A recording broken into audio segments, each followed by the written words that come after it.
material ekele gị onye na-adịle mana ọ nọ ebe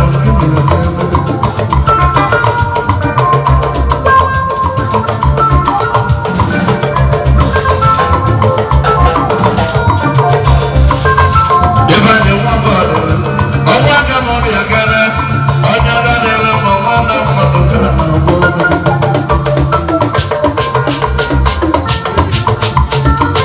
Igbo ndị ọma, anyị ekele gị ka ị si na-ekiri egwu Igbo na chanel anyị. Biko gbakwa mbọ ka ịkwado anyị site na sọskraịbụ na chanel anyị nke a bụ Igbo Songs TV.